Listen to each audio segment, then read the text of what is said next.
Good afternoon and welcome to Virginia Family Network's Lunch and Learn. This month, in honor of Pride Month, we are joined by a group of wonderful panelists who are going to help us learn more about what Pride Month is, what pronouns are, and how to better help our children and youth, young adults, whatever age your kiddo may be, to express how they're feeling this month also.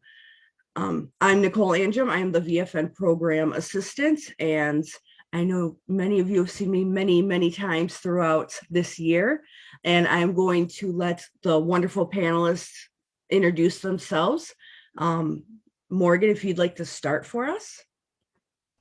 Sure. Hello. My name is Morgan. I use she, her pronouns, and I am a founding board member and core youth of Scaffolding, Advocacy, and Inclusive Leadership, which is an LGBTQ plus advocacy and leadership organization. I'm going to pass it to Sophia. Hey, hi, my name is Sophia. I use she, her pronouns. I'm also a founding member and a board member of Scaffolding, as well as a youth in Amplify. So that's what I do, and I'll pass it off to Julie. Hi, I'm Julie Alexandrin. I am a co-founder and a president of Scaffolding, Advocacy, and Inclusive Leadership, Inc., which oversees our Amplify groups, which are youth groups which work on leadership and advocacy skills for 11 to 22-year-olds. And we're a very new organization. You can check us out on scaffoldingyouth.org is our website. Oh, I'll pass it off to DeHaven. DeHaven is they, them pronouns, and I'm the director of school programs and resources at Side by Side, which is a LGBTQ youth organization that covers the whole state of Virginia. Go Shannon. Good morning. I'm Shannon McKay. I use she, her pronouns. I'm the co-founder and president of a nonprofit organization called He, She, Z, and We. We serve families who have transgender and non-binary youth of all ages and really work with their families to learn how to do next steps, navigate this process, and give support. And Cameron, you're next.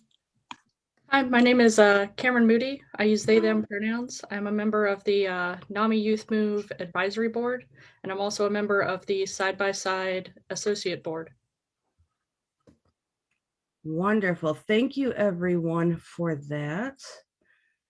Give me just 1 second to get back to my questions.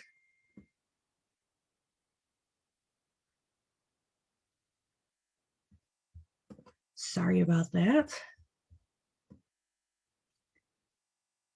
All right, so the first question we had is, what does Pride Month mean to you? And whoever wants to start.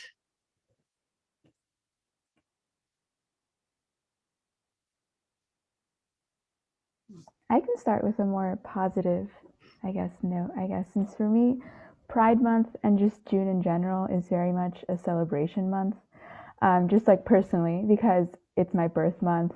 Like my whole life, it's been the month that I finally get out of school, and then it's Pride Month, so it's all about me.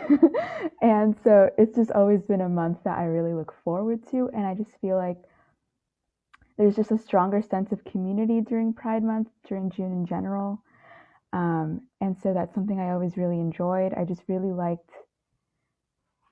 seeing all the rainbows everywhere. And I know it's like not always with the best intentions, rainbow capitalism, a whole discussion, but it's also really fun to see. So I just like seeing it. My brain likes seeing it. It just makes me really happy to see how we can all come together and have all these celebrations, panels like this that happen during Pride Month. It all makes me very happy. And it's just a very positive month for me.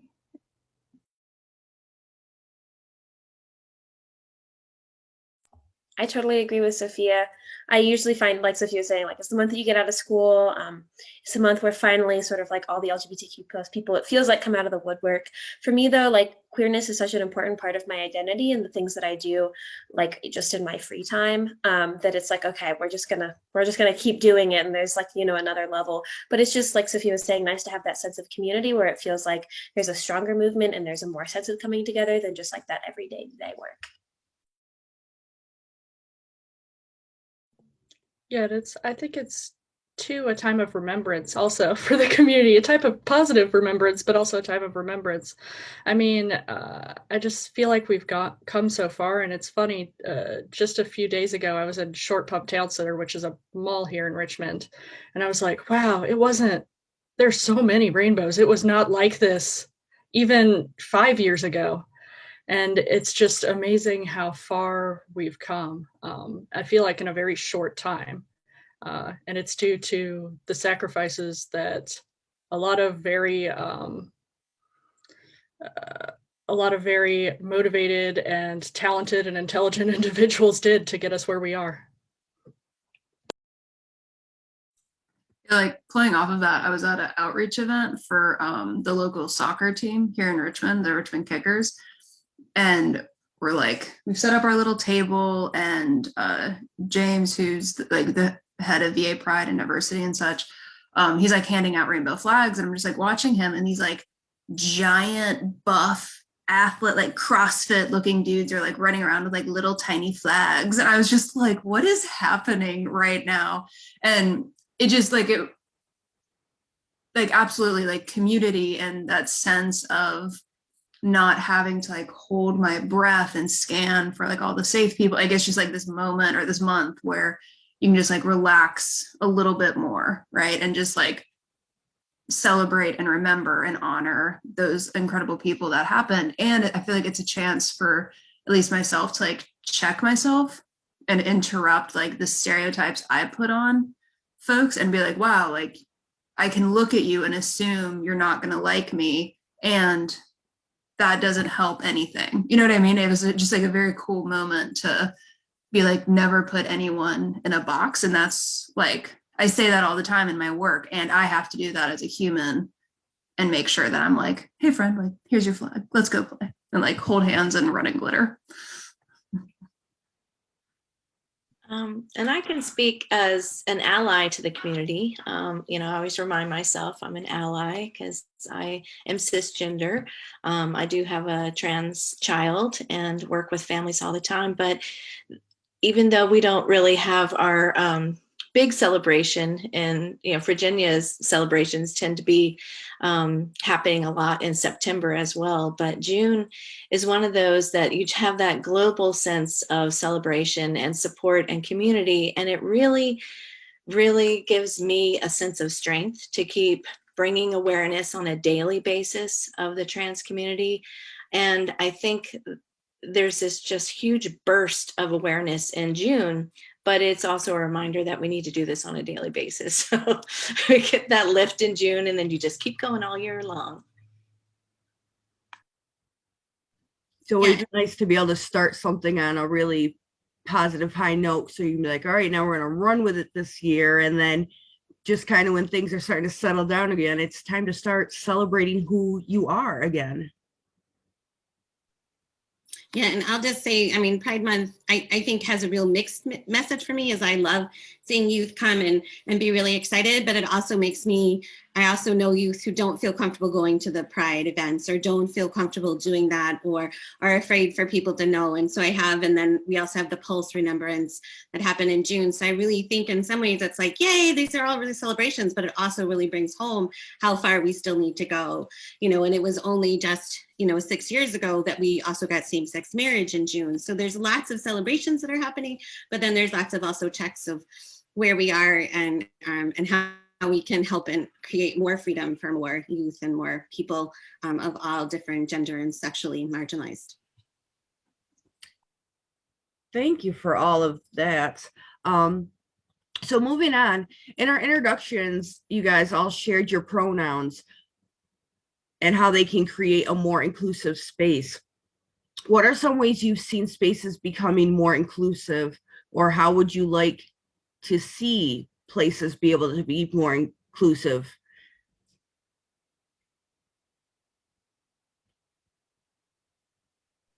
I can start with this one. So I think like just having, asking for pronouns or always having them on your ends of your emails and those kinds of things, having it part of your daily piece of always asking pronouns and respecting them. And if you don't know someone's pronouns, automatically just using they, them, not assuming that you know what their pronouns are, really going to that neutral place, I think is really important. I also think walking into a space, when I see posters or books or things that show diversity in gender and diversity in sexuality, that also makes me feel much more comfortable and allows that. When I see TV shows or things, you know, like even just walking into a doctor's office and seeing what magazines are out or what shows showing on the TV or what posters are around and what family representation there is that way also. So I think those are kind of some subtle things that people don't always think about, but that's a huge one for me.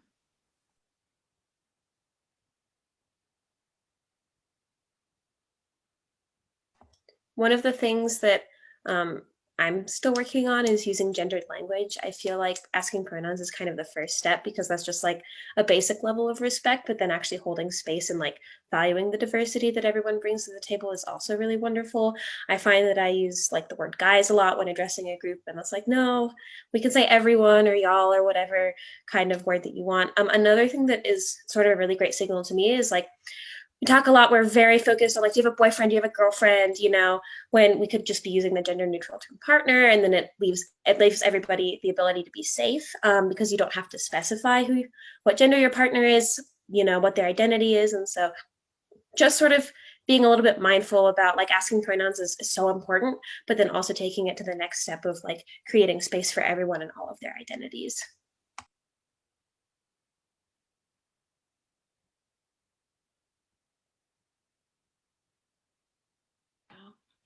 I notice with so much Zoom, a lot of representation in the backgrounds of Zoom calls. That's always great. It can be subtle, but I think people who are looking for that sign of acceptance are going to notice.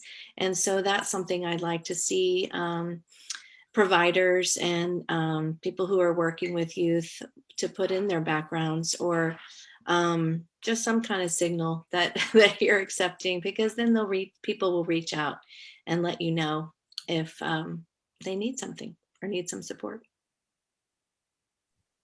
Yeah, like a lot of the youth that I work with, and I think just folks who identify with the community as a whole, because it's interesting, right? Like it's an invisible community that's everywhere. So the power of symbols and language is everything. And like, I remember when I was younger, it was like, oh, like a rainbow flag was very like snap, right? Or the HRC equal sign, because like the L word. So it was like those cues were very like, ooh, I see you, but it was also very white.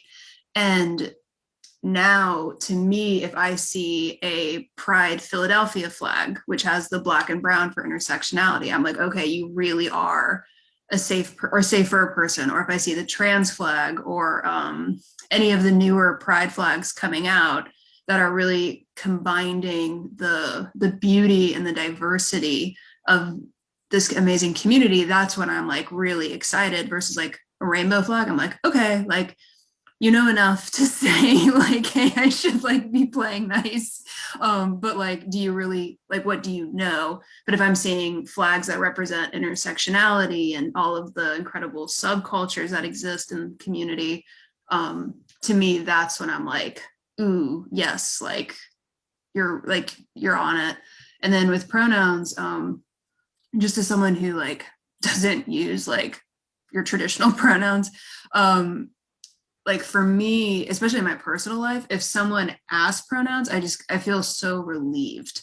And it's like, okay, cool. I'm not having to, I don't experience this with work, but like just in my personal life, if I'm setting up a doctor's appointment or going in, like, it's just this constant choice of, do I have this conversation? Do I let it go? If I let it go, like, what can I do to like take care of myself after? Because maybe I'll feel like a little funky. Like, it's just this constant dialogue that's always going in my brain. And when I have moments where someone who I don't expect asks pronouns, I just get so excited and relieved and feel so euphoric. I'm just like, thanks, friend. Like, really appreciate that one so much. And it's such a small thing. And even if they don't get it right, like even if they struggle, it's like you asked and you tried, and that alone means so much. Because it just gives me the chance to show up as my full self versus picking which pieces of me do you get to see. So then for parents who may struggle, do you guys at least appreciate that they're trying? Do you appreciate the struggle? You know, for me, I feel if my daughter then decided that she would rather be called they, them, and I still slip and be like, oh, she does, and then kind of correct myself, well, no, they, is that still appreciated that there's at least an effort being made? Everyone just clicked. Cameron, you go. I was just going to say, yeah. And I think that, of course, I'm, you know, what I've heard helps is to try to create, you know, we live in an extremely gendered society. You know, things are male or they're female. You know, there's no third box. And so I've heard that people who really struggle with this, they have a, it's because there's no third box. And sometimes what can help, I've heard there was this really charming story about how a parent couldn't ever get it right, and then all of a sudden they were getting it right every time, and they said that, well, I just imagine that there's a little mouse in their pocket. And so it bridged the gap from like they is plural to they is this person. And so, and I mean, I know when people are making an effort, you know, versus not trying to figure out. I mean, I think that it will be appreciated. But if that helps anybody. So straight up, when I came out to my mom, like this is like late 20s, like maybe a couple years ago, my mom was like, so are there multiples of you? And I was so like taken back by the question. And then I sat there, I was like, you know, that's a fair question. I get why, like, because my mom is just not in this world, right? Like for her, she was just like, I love you, I accept you. I have no clue what you're talking about, right? Like, just tell me what to do. I was like, that's cool, mom. But when she asked that, I was just like, you know, if that helps you, like, go for it. Absolutely. And I actually have a friend who used to wear, who uses they, them pronouns as well, and used to have a little like pin of a little person that they would just have on their shirt. And it was like, just pretend there's two people. If that's what helps trigger your brain, like go for it. But it's because it feels weird. And I remember in 2010, my first college class, and this was really before pronouns were a wide practice and before I even changed my pronouns or name or anything. And the professor asked, like, please share your pronouns. And I felt so panicked because I didn't remember what a pronoun was. And I felt so dumb because I was like, this is something I know I'm supposed to know, but I have no clue what it is, because that's like what you learn in 6th grade English, and then you never think you're going to use it again. And so I think a lot of times when there's that fear of what is this, what does it mean? It's like just going back and simplifying everything and explaining it, be like, this isn't a scary thing. And if you mess up, that's okay. We're all human. It's just keep trying and don't use, oh, well, I'm going to mess up, this is hard, as a cop out, right? Like there's a difference between, like my mom still struggles, right? But then I'll see her like kind of stop and slow down and catch herself and just playing it in her head. And then she's like, okay. And then she'll like change it up, right? And correct herself. But I think it's making that honest attempt, that honest, like I'm trying to see you and understand you and catch you as a whole person, being like, oh, this is too hard, woe is me. Because I guarantee you it's harder for the person who's trying to come out and navigate all of this than it is for you to change, like, oh, this is how I've understood this person. Because what someone is trying to tell you is like, this is who I am. This is how you can really see me, and I want you to experience this piece of me. And I know Shannon like sees this all the time, because Shannon's like the parent whisperer in my brain. Well, and people do often sometimes try to just avoid pronouns. And, that is like okay to a point, but I think it sends a negative message. I have had a youth speaker who explained that to a group of educators, like, that's okay. But if you're never going to try to use my pronouns, then that sends a negative signal as well. So we need to realize that parents are learning and they're going to adapt, but there's certainly, you can tell, as everyone said, when you're trying or when you're not trying. So I think it's just a work in progress, but it really is doable. And that's what I try to help people understand is it's hard, but we can do hard things and it's doable. And a little trick you can do too is to change your phone and put their correct name and pronouns right there, so that even though you're not going to use someone's pronouns when you're talking directly to them, but it will be a reminder. And so that's been helpful to some parents too. That's a great idea to always have that constant pop up of a reminder of, and you're right. And I'm not going to be like using your pronouns when I'm talking to you, but at least it keeps me thinking. I've also noticed personally, my brain tends to work 100 times faster than my mouth can. So I kind of already have this pre-thought out conversation. Sometimes I'll even think out what you should be saying back to me, so I can just get answers real quick.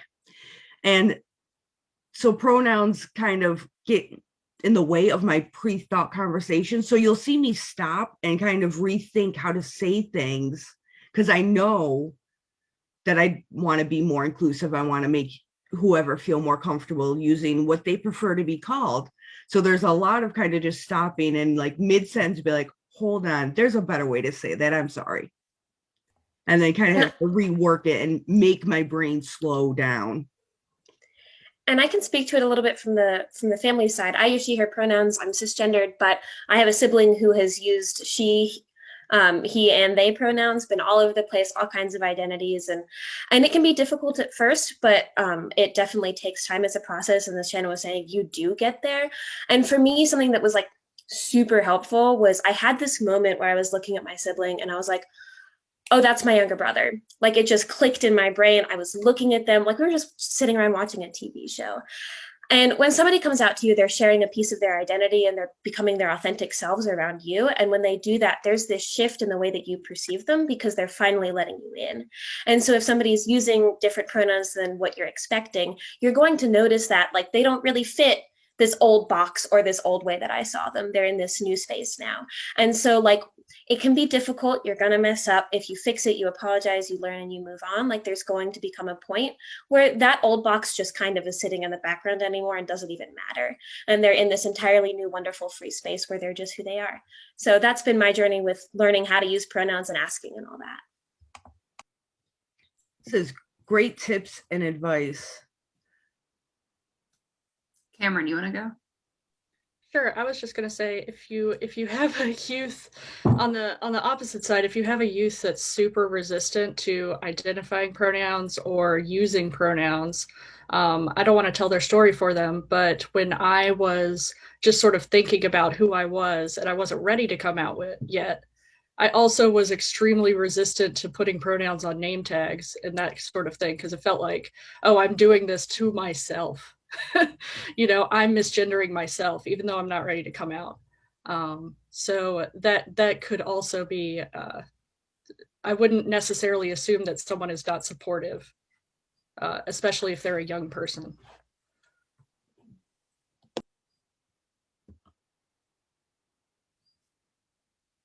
So then when we think about the supportive people or the allies in your life, what are some of the characteristics that kind of drew you to these people? And then for us as parents, kind of gives us ideas of how we can be more supportive, because that's then what our kids are looking for. So even I'll say like so when I first started, I came out as like gay when I was like 16, 18, right? And I was like, okay, cool. But I vividly remember being 16, standing in my friend's kitchen and being like, okay, I can be gay, but don't let me be trans. Like, I cannot do that. And it was such a like visceral feeling for me. And I think I just clung to that until I was in grad school in my second program. And I was like, snap, like, wait, this thing is definitely there. And I remember panicking because I was like, well, this is new. And it's like, it's not new. It has been there since I was 3 years old. I just didn't have the language to put it all together. Right.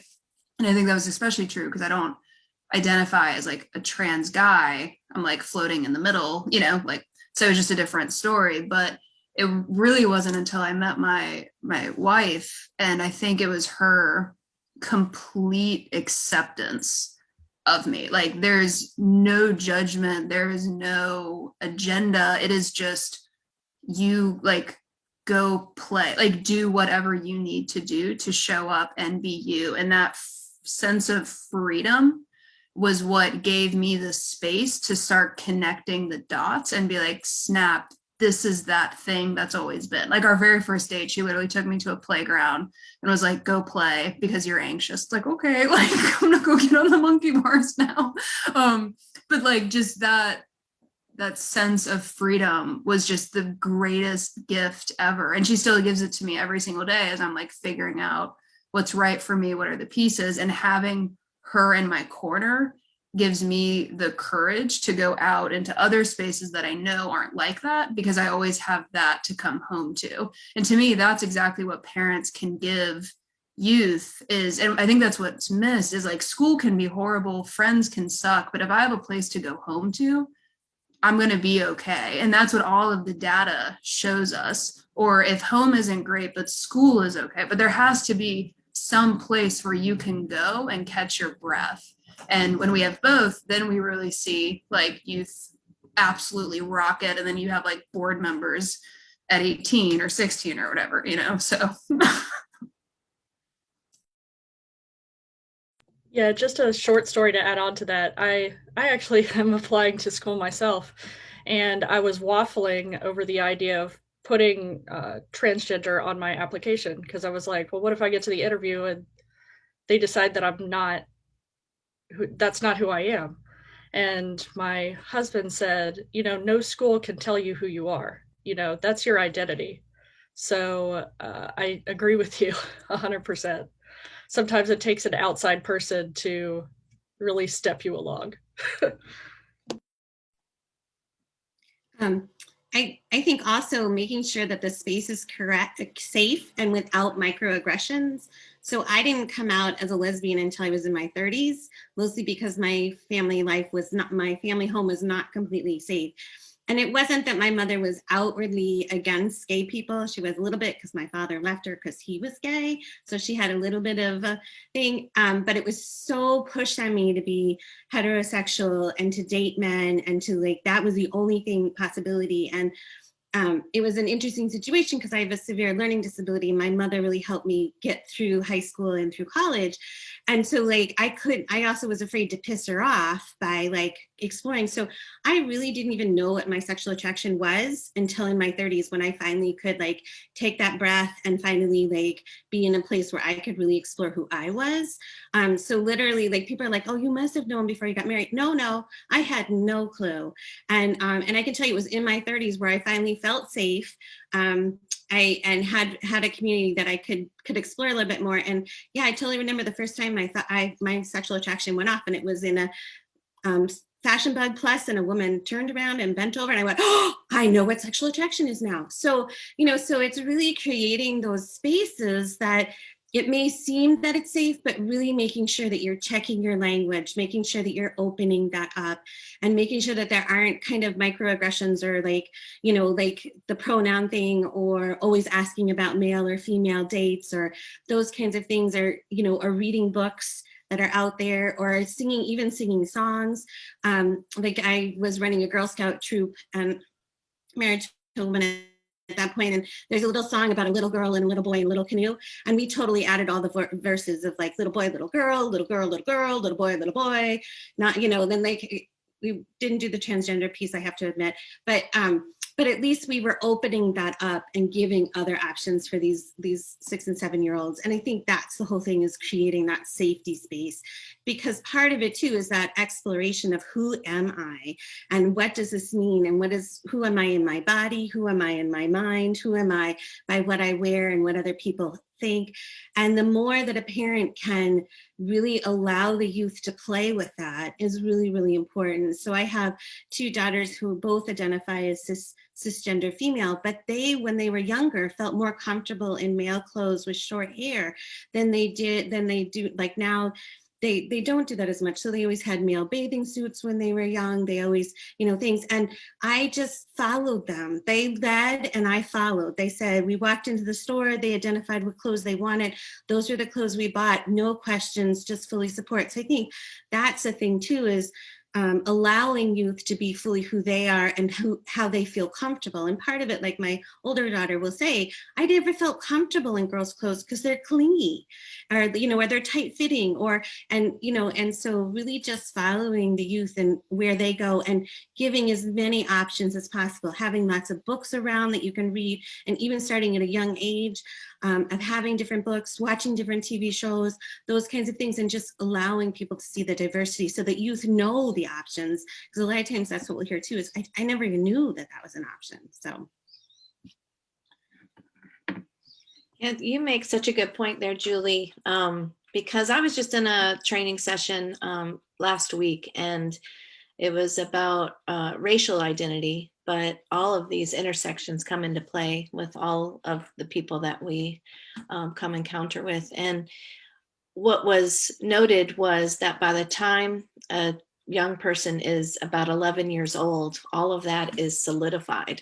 So all of the messaging is absorbed from the time they're babies on up. And that's why it's so important that there is, we're talking about Pride Month, that you do go to Short Pump and see some representation. Maybe it's not the all-inclusive flag that we need out there, but it is a start. And I'm an early childhood educator and was able to explain, what the trans flag means, what the rainbow flag means. Everyone loves rainbows, right? All children, everybody loves rainbows, but what does it actually mean? And so bringing that to children and showing them options is so important for our educators to do, but also every single doctor's office. And that, of course, takes so much advocacy work for us to let them know, here are some resources, here are books you could put in your waiting room, but helping them put it together, because I feel that the majority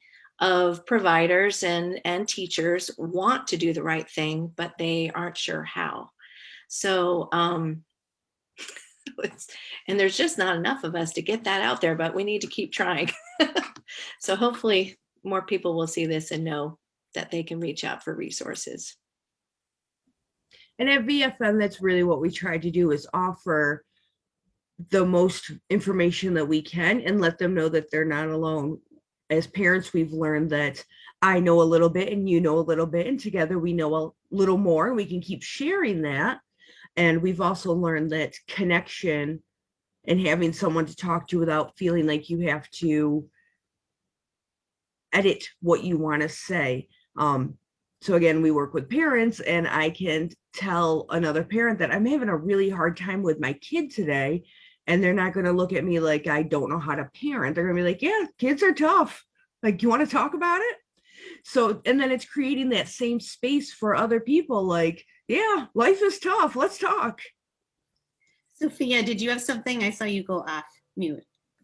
Yeah, I know for me, I guess in a more educator, and I guess if you have young children and want to get like ahead of it, for me, without a doubt, the most important thing in my life growing up and still now is reading.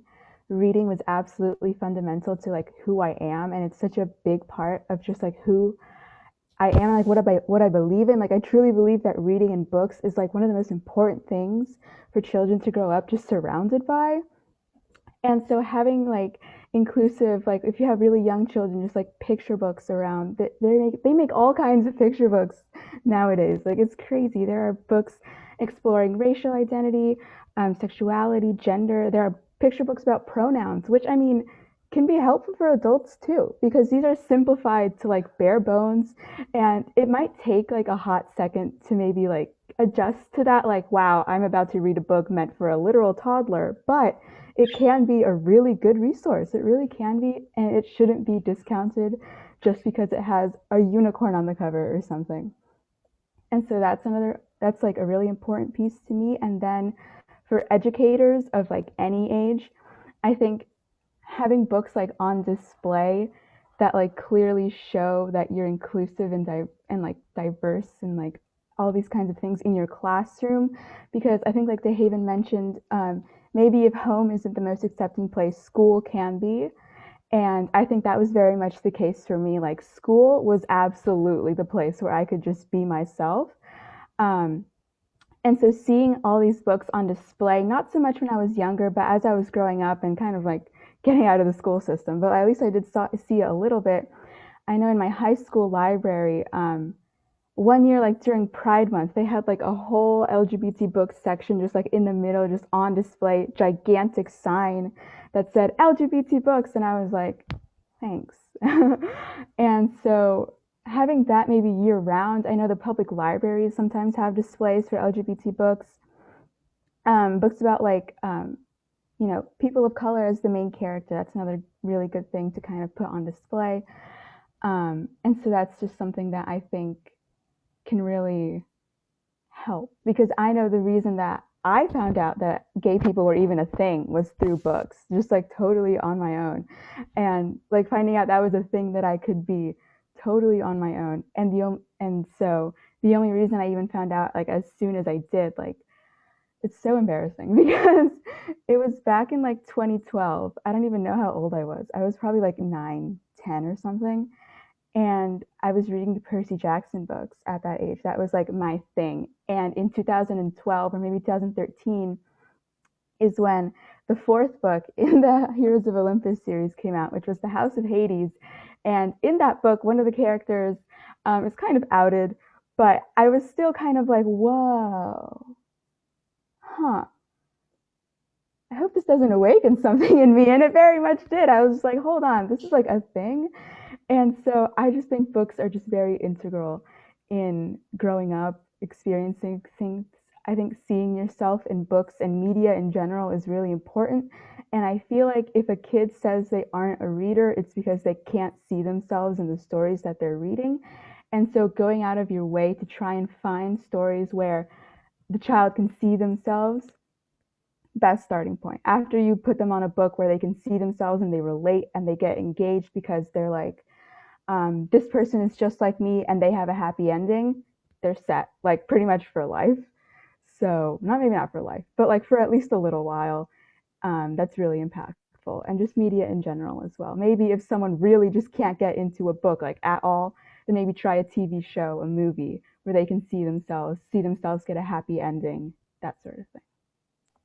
I definitely relate to that. I was recommended a graphic novel series. Like I never found queer representation in like the chapter books that I was reading. I also love reading. And then I found a graphic novel series called Rat Queens and I read it and I was like, hello, what is this? This is a new experience. I totally loved it. It was amazing.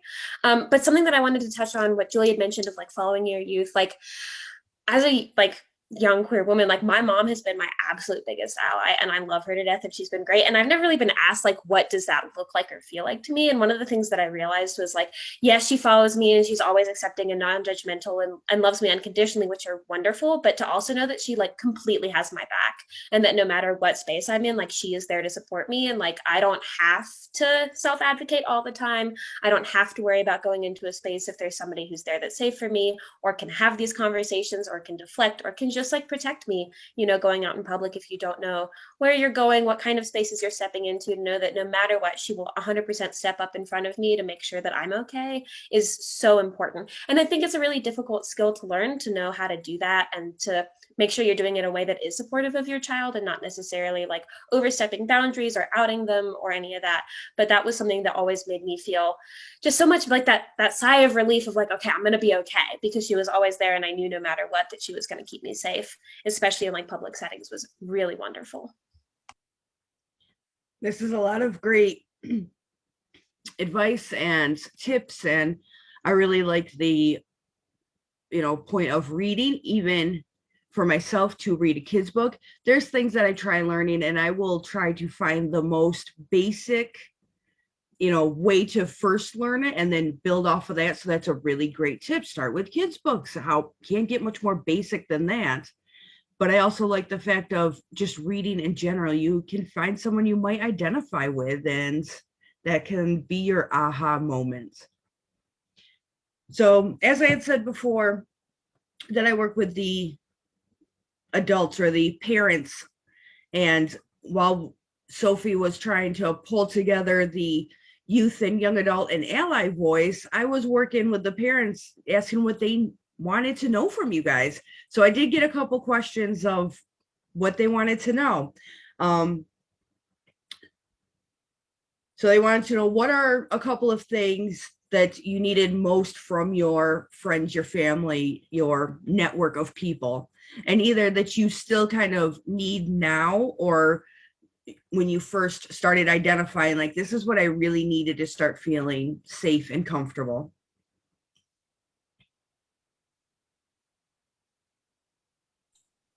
I think for me, it's interesting because like I have my mom and my stepdad, and then I have my in-laws, I guess. I'm very close with them, so it feels weird calling them that.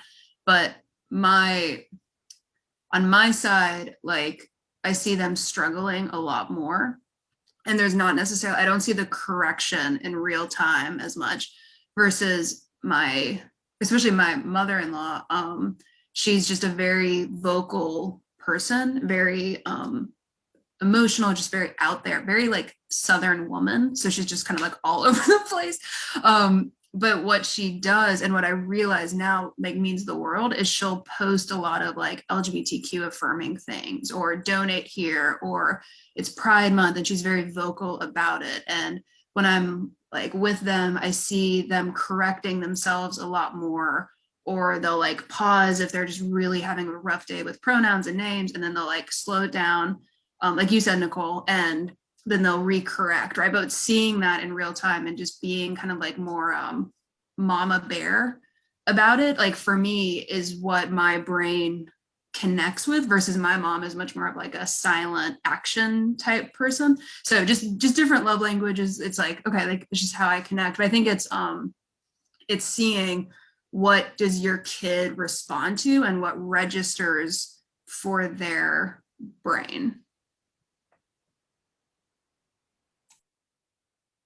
Yeah, I know someone similar friend-wise. She's very much a very vocal ally in as many areas that she can be. That's just who she is. She's very out there, just very huzzah type of person. And so I remember so vividly, we are never letting her live this down, ever. She watched Love, Simon, which is a movie which has a gay main character, just his journey coming out, that sort of thing. She watched it and she lost it. She was up at like 3 a.m. sending texts to all of her LGBTQ friends being like, I love you so much, like you are valid, I'm so proud of you. And I mean, we were just kind of like, okay, Aya, thank you. But it's sweet, and it was just something so genuine, and it's like, okay, maybe don't do that every single time you see an LGBTQ movie, but like that sort of just like genuine acceptance and like genuinely trying, and like kind of those like affirmative messages in like a more hip and teen kind of way coming into our DMs was really cute. It was really sweet. And I think something like that can be something that maybe a youth would appreciate. I know I appreciate it. I thought it was the funniest thing in the world. And when we all came together, we were like, yeah, we all got like these random 3 a.m. messages from her. We were just like, oh, that's cute. So I think that's something that maybe could be tried. I know I liked it. I just had a really similar experience. I haven't seen my absolute bestest friend in the whole wide world in like 2.5 years, and we finally get to spend time together this summer. And she pulled up at the airport. So she's not LGBTQ in any way. She has a straight and cis and all that, but has always been so accepting of me and supportive. And she just whips out matching pairs of Pride sunglasses, and she just wears them everywhere. We look like a gay couple. We act like a gay couple. It's ridiculous. We were somewhere, and this wonderful lesbian couple came up and was like, do you want me to take a picture of you because I was trying to take a selfie. And then we were walking away. And then my friend was like, oh, did they think that like we were like, it's a whole hysterical bit now that's got going. But, you know, don't be afraid to like get down and dirty and get in it. And, you know, don't be offended if somebody assumes different things, because that means that you're really there with your person that you're supporting. But one of the huge things for me was therapy. And to be honest, like I don't have any like LGBTQ plus friends who are not like currently in therapy, desperately need therapy, have had a crazy mental health journey. There's just so many things happening. And it totally changed my life. I'm still in therapy. Love my therapist. She keeps me sane. It's fantastic. And it's one of those things that's like not only just like being like, oh, do you need therapy? But then taking the time to find a therapist who's LGBTQ plus inclusive and supportive. That was a huge thing for me of safety, of like, oh, like I can actually have these kinds of conversations with my therapist. But then it's also driving your kid there, you know, being like, okay, well, what times actually work for us? And so like, it was just such a great thing to like know that my mom was waiting in the car for when I needed to ride home. And also respecting my privacy about it. I think sometimes parents feel like if your kid is in therapy, they have a right to know what's going on or what's happening.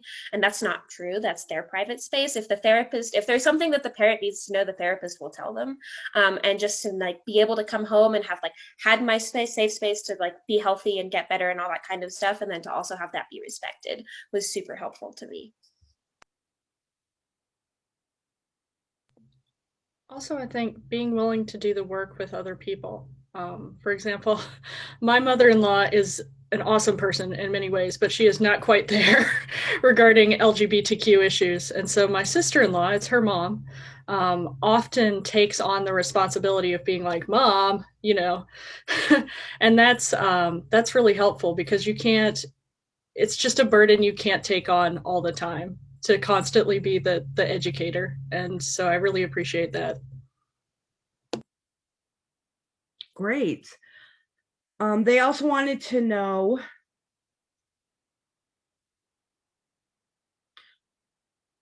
things that allies might be doing that are less helpful. Again, like as parents, we really try to be well-meaning, and it just might not be coming off as helpful as we think we are.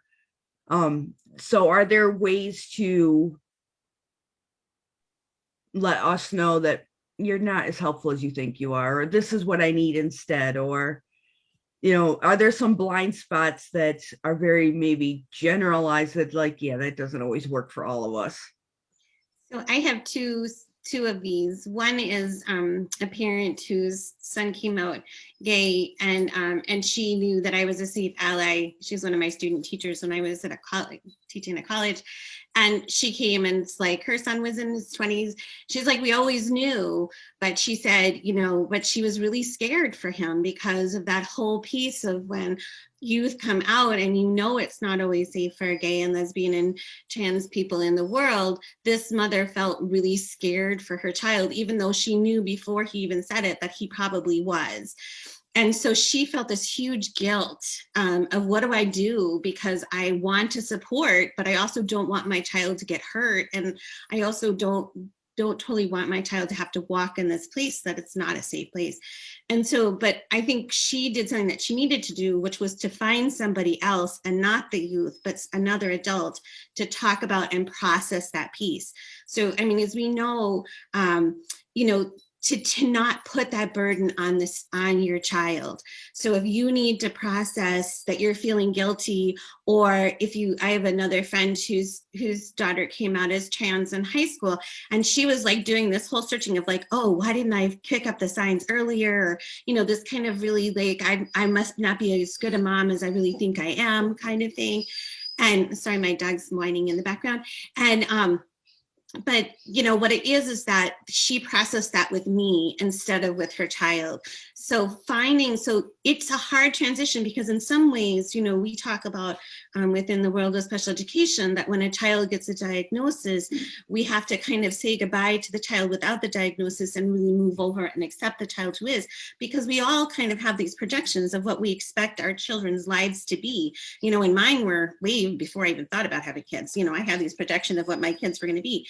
But to be able to, in your way, and get support to process that kind of grief grieving process of your child's not going to be what you thought this person was going to be, and to process all of that and to process those safety issues, and then to be able to move over and fully accept your child for who they are and where they are. And I think sometimes parents put that on their child, and they really need to make sure they are not. And that's hard, but it's making sure you find the supports that you need to process what you're going through, because they're going through stuff, you're going through stuff. And so maybe it's finding a therapist like Morgan was talking about. Maybe it's finding PFLAGs, maybe it's finding others, organizations in your community to really help you, support you through that. And while grieving, one, go to he, she, ze, and we. Second, while grieving, seeing all of the amazing things to celebrate from your kids' LGBTQ identity, because there absolutely is. And youth do not see that or hear that anywhere near enough. They hear the statistics of mental health, self-harm, all of this, and they don't understand at 11, you are living more of your truth than most adults do their whole lives. And your awareness and your courage, like that is everything. And what can I learn from you, my child? And I'm just gonna check my ego completely. And then lastly, don't, just because your kid might identify with the LGBTQ community, don't assume that that's their everything. For some youth it is. Like for me, I'm very much in the community, and I've met a ton of youth who are like, that is the least interesting thing about me. Can we talk about chemistry instead? Just let them lead that and just have honest conversations. And I think for parents, don't be scared to be human with your child, because that's how you really, I think, connect. And it's okay to be human and to not know. Wonderful. I also think as parents, and it's hard when you're a parent to be like, oh, I don't know things because I'm supposed to be the adult and I'm the older one and I've been here longer. So sometimes it's hard to admit that I don't know everything, but sometimes you just have to admit that you don't and be like, all right, we need to learn this stuff together, whatever it is. So just, I'll take grace with you that you don't know it all, and in return, just have grace that even though I'm mom, I don't know it all. So a lot of just being together, working together, and finding what works best for the situation. Can I add one more thing? Absolutely. Oh, sorry, Morgan, you were going? No. You I just wanted to, especially with trans and non-binary youth, you all are absolutely right. Parents need to educate themselves and not put that on their kids. But sometimes a mistake, and DeHaven, you've touched on this before in our work together, is a lot of times, the home needs to be the safe place. It needs to be the place you can relax and take a breath and all of that, but it can't be the only place you can be yourself. So we want to make sure that parents are, because sometimes the youth are too afraid to be themselves out, right? So the parents need to educate themselves and get stronger themselves to be able to lift up that young person, to be themselves at school, to be themselves at the grocery store, to wherever they go, and just broaden it out. And there's sometimes a mistake that's made, and not as much now, but in previous years, where parents will say, well, you can dress that way at home. And then that sends a really negative message. And we want to make sure, as DeHaven's saying, is celebrating youth, because they have trusted you with this information. And it is an honor. It is an honor to get this information, especially when it's delivered any way that they decide to deliver it to you, rather than in a tragic way, right? That we know. So if they're telling you who they are, we need to believe them in this moment, even if that you need to also be open to change, because pronouns might change, names might change. They're defining themselves. They're not confused about who they are. They're just trying to figure out how to be, and how to be at home is the first step, or maybe it was school first and then home later, whichever way, but then just trying to figure out how to be out in the world, and they need our support with that. So, That's just what I want to say. And I just had something really quick. Definitely that piece of like educating yourself and not putting that burden on your child, but making sure to also check in. One thing my mom does a lot is she'll be like, okay, so like, who are we currently attracted to? What pronouns are you using for both me and my sibling? And it means a lot. And it also is important because it comes from a space of non-judgment. I feel like a lot of times, especially with certain identities, there comes a lot of questioning of, well, are you really like this? Or do you really like this? Or do you really want to be identified this way? Or I don't believe you, or this is going to change. And sort of accepting no matter where your child is at, that's their current valid identity is super important. And the other piece of that is like becoming an adult and supporting a youth is not outing your child, especially what Julie was saying was like reaching out to organizations or other people to get that support. Another thing that my mom is very careful about is that she asks my brother and I, like, is it okay if I tell these people? And she just automatically won't mention that I'm queer, that he's trans, and all of that kind of stuff, unless for some reason it's particularly relevant, because it's not other people's business, to be honest. Like, if you want to know or understand, come ask me. And so sort of giving that space of needing to go and be an adult in adult spaces and talk about it, but then also protecting sort of that sort of private information of your children. Right. Absolutely. One other thing I just want to piggyback on for Shannon is sometimes I hear from more like teachers, or sometimes when parents are, oh, it's just a phase, or, oh, they're just doing it for attention. And what I say is, if they are doing it for attention, then you need to find out why they're doing it for attention. So even if it is that there's something going on. So don't just use that as an excuse to not deal with it, or to not think. And even if it's a phase, then why is it a phase? What's happening? Most of the time that we know it's not, that they're not doing it for attention, and it's not just a phase, because these are incredibly hard things to do for youth, and it takes a lot of courage and a lot of bravery to do it. But I just hear parents and people kind of push it off that way, and we have to challenge that and say, no, it's not just this. We need to really look at it. Right. So now that we're wrapping up, does anyone have any parting thoughts or any great resources that you want to share?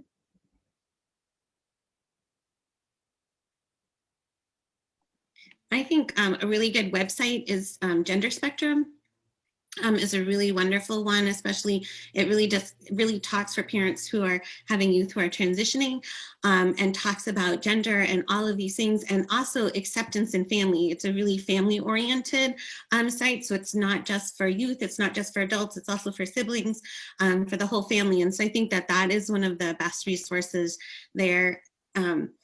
And do it. And then I'll also say Amplify, that we just started, for any youth that are looking to get to have leadership and advocacy skills. So we really emphasize leadership and advocacy skills because of what we see that a lot of youth who are in marginalized communities, especially gender and sexually marginalized communities, have to do to survive, being put on the spot, those kinds of things. And so we're really a youth-led organization, and an event that we're having, we're having events this whole month. So if you go to Scaffolding Advocacy, that's not right, scaffoldingyouth.org, or you can find us on Instagram also. Sophia is our incredible Instagram person.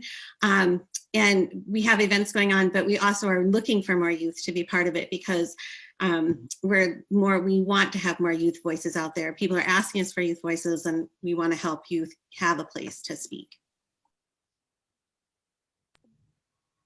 Also, Rick Riordan, which is the author of the Percy Jackson series that Sophia mentioned earlier, has done a series of interviews on what it means to be an ally and what it means to, to support the community.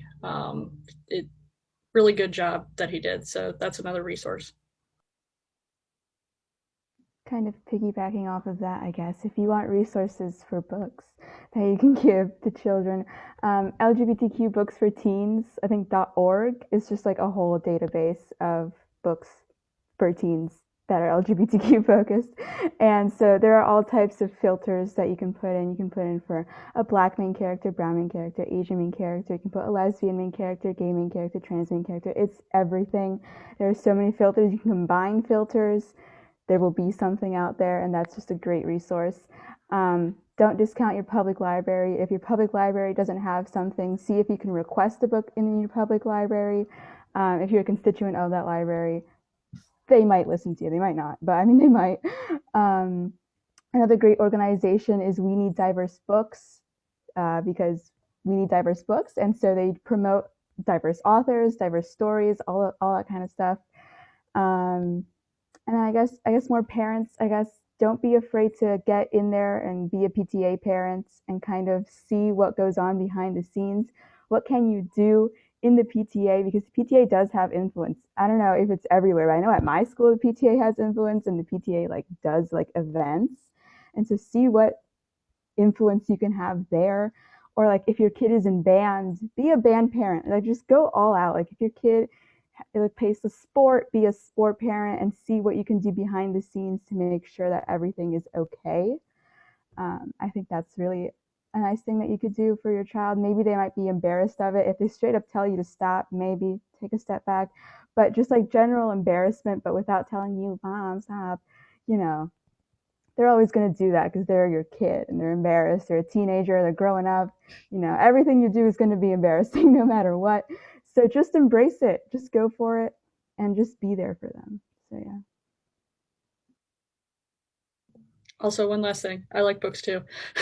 Fairfax County Public Library offers a $20 ebook only membership if you are in a rural area and they don't have many resources. So that's another resource. I've used it before. Arlington County Public Library does completely free online library cards, and also just free physical cards if that's something, if you're in Arlington, I don't know. But they do completely free virtual public library cards that are free to use. I've used them many times. So yeah, there are resources out there. One of my favorite resources is the Trevor Project, both because it's sort of helpful to educate yourself, but also to educate others. And they have tons. They have the suicide hotline, crisis hotline. You can text them. They're really wonderful. There's an online chat forum for it. There's lots of spaces specifically around mental health.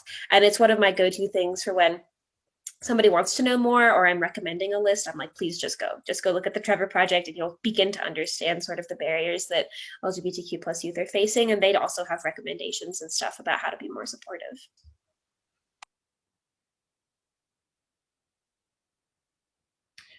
Wonderful. So I want to thank everyone for joining us today on Facebook. If you have any questions or comments, please add them to the comment section below, and we will be checking that out and making sure that you get the answers that you're looking for. Also, Youth Move has put out a Pride and Pronouns blog for this month, so I'm going to add that to the comments below too, so you can check that out. And then again, I want to thank the panelists and for helping bring a lot of education and helping us just learn more of how to be supportive and better allies to not only our own children, but just other people.